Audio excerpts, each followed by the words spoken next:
Hi, I'm Tom, and welcome to our crash course on personal finance. If you follow this series, you'll learn how to build a financial plan and how to make your money work for you. Over the next 10 episodes, we're going to go over the following topics: your net worth, budgeting, the basics of investing, retirement, credit cards and credit scores, loans and debt, saving for an emergency and emergency funds, insurance and risk management, the basics of taxes, and finally, financial planners.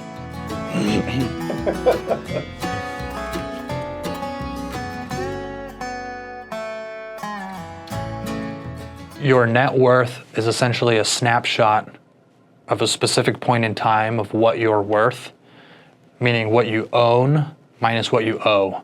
So the most common assets that American households own would be a home, their home value, and you would consider the whole value of the home. Any cars or other vehicles that you own, motorcycles, things of that nature. Retirement or investment accounts, so your 401k that you have through work, or your IRA or other individual investment accounts. Your bank checking accounts, CDs that you might have through the bank, and then any other kind of catch-all, basket. It could be cryptocurrencies, it could be guns, gold, and ammo, valuable stamp or penny collection, or something like that. What you owe is essentially what you're taking away from that. Your mortgage, car loans, credit card debt, student loans, anything else that you owe. Maybe you owe $50 to your friend, that would go against your net worth. Your net worth is a dollar amount, right? So the term millionaire means that they own a certain number of assets minus what they owe, and that is equal to $1 million or more. If I had a house worth $200,000, but I owed $100,000 on the mortgage, the amount going towards my net worth is that difference, $100,000. The other thing with net worth to consider is what's called a liquid net worth. If you were in a pinch and you needed money today or within this week, what funds could you access? So not everything that goes into your net worth goes into your liquid net worth. Money in your bank account would, money in your investment accounts largely would. But retirement accounts, your vehicles, and your home, those aren't very liquid. You can't get to that money very quickly or without paying a big penalty.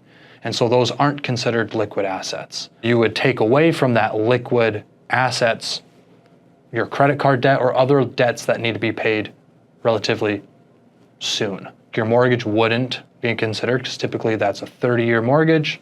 Car loans are long-term, student loans are long-term. The easiest way to build your net worth would be, one, to be putting savings into your bank account. If you don't have money in your bank account, if you don't have a good savings amount, a nice cushion, that's going to be your biggest thing. Unforeseen expenses really hurt your net worth because you have to go and sell something more valuable for less money in order to cover a medical bill or some unforeseen expense.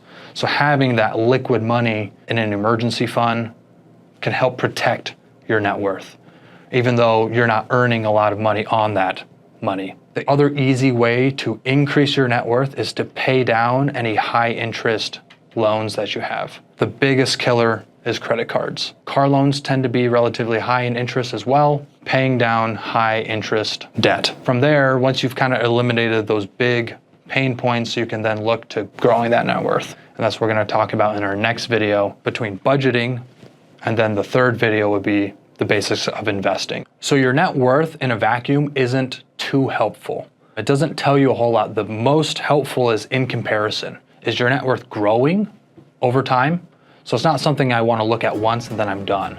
But I want to look at it this year, and I want to look at it next year and the year after that. Is that growing over time? And that trend will tell us a lot. It will also tell us how resilient we are, right? Again, we kind of mentioned those savings in case of a big emergency. Am I able to absorb that into my finances and not blow up my life? And then also, does it give me options? If I don't have any money available for an investment opportunity, or maybe my friend has a great business that I want to support and I want to invest in, do I have that option too? Thanks for tuning in. Hopefully this was helpful. If it was, like or subscribe so you can follow along, and we'll see you next time.